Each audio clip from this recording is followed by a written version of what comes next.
It's a plant known to many and supplies a majority of power to downtown Lansing. But as the plant continues to age, concerns are rising as the plant begins to fall apart. Now on this very lot, all we could see is dirt, but come October, the house is expected to be complete and one person or family will call it theirs. In the event that severe weather does take place, officials are asking that you avoid exterior walls that meet the outside like this. And if you're going to seek shelter, to make sure that there are no windows or outside doors around you. It is along this wooded path right behind me where the little boy and girl were walking when the 50-year-old man stopped them in their tracks and proceeded to assault them. So whether it's maize and blue or green and white, who will you be rooting for come game day? From the Breslin Center, Jordanne Jaskiw, 6 News. My freshman year, I was in a really violent relationship, and it became so hard to leave. The abuse became so normal that I just started not to question it anymore. Domestic violence is unacceptable. Any violence is unacceptable. We also stand up against domestic violence. No means no. This will give, I think, more power to the victims of domestic violence to protect their privacy, protect their families, and their assets. Today, I'm very, very excited to be standing with my colleagues, both Republican and Democrat, in a bipartisan stance to actually do something about domestic violence. I think definitely bringing this to the forefront is really important because I feel like a lot of times domestic violence is something that's hidden. I think the main thing is to know you deserve to be loved and you deserve to be cared about, and you don't deserve abuse. No one deserves abuse. Right, so at 11 o'clock, the MC is going to do a countdown. We have this Easter egg hunt every single year thrown by the Lansing JCs, and about 2,000 people come out. We have a lot of mascots that come out. It's really fun for the community. There's arts and crafts, face painting. Potter Park Zoo comes out with a lot of zoo animals. Yeah, it's a really fun event for the community. I'm at the Capitol and I'm here for the Easter egg hunt. It's a huge fun time. It's a beautiful thing. Even though it's chilly, we have sun. We've got a great day going, and kids love free stuff on their state capitol lawn. I really don't care what I get. I just want to get something. A lot of candy. A lot of candy? And little toys. And what do you want to get today? Starburst and Skittles. The Lansing's police department is now investigating the city's second homicide of the year following a 911 call this morning. The first occurred just last weekend. Just after 11 o'clock this morning, police responded to the 600 block of Fenton Street in Lansing. If you take a look behind me, you can see there still is crime scene tape, and police are just now leaving the scene.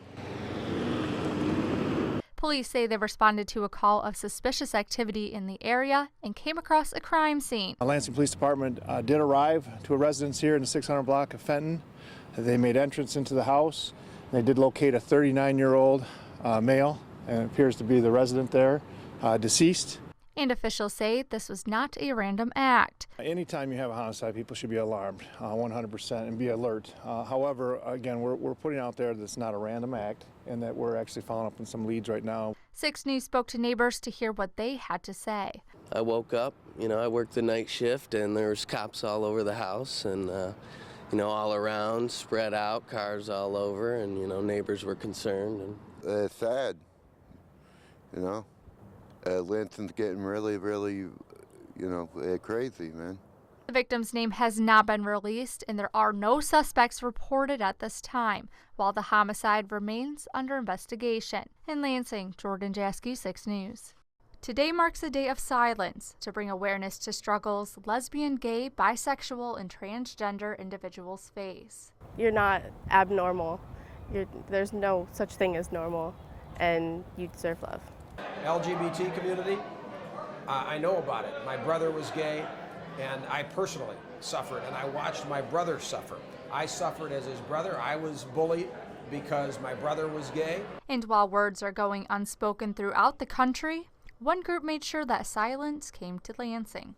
It was Lansing Community College's Gay Straight Alliance that asked anyone who wanted to participate to go online, print one of these forms off, fill it out with their name and why they're breaking their silence, and then to take a photo with that sheet, post it to social media, and get their word out. We've had quite a few pictures. All of our members have been taking pictures and posting them on the GSA Instagram, GSA group, and our GSA page on Facebook and on our website. A step that some feel sheds light on more than the LGBT community. And the common theme, of course, is anti-bullying.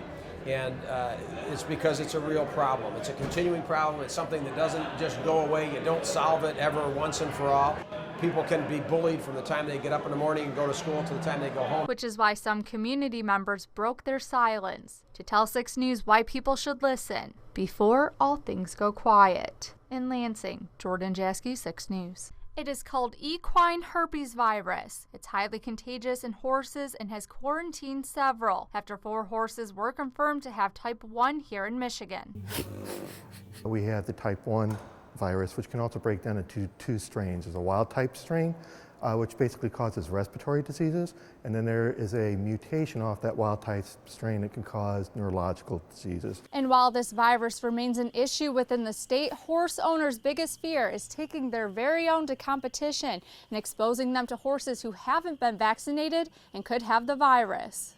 It's of great concern when you go to horse shows and you get there and no one's required to have the vaccines. It's not that expensive. $57 it cost me this year for vaccinations. It's not worth it. Your horse is going to die. And if you're concerned that your horse has come in contact with the virus, there are things to keep an eye out for. What I'd recommend is for horse owners to do is if they believe that their horse has a fever, check twice a day. Other things to take a look for would be if the horse has developed any loss of appetite. According to NOLT, EHV1 can spread through direct and indirect contact due to its easy transmission from horse to horse. NOLT recommends that people wash their hands before and after leaving stables, clean and disinfect your buckets, and change your clothes when working with one horse to another. In Livingston County, Jordanne Jaskiw, 6 News.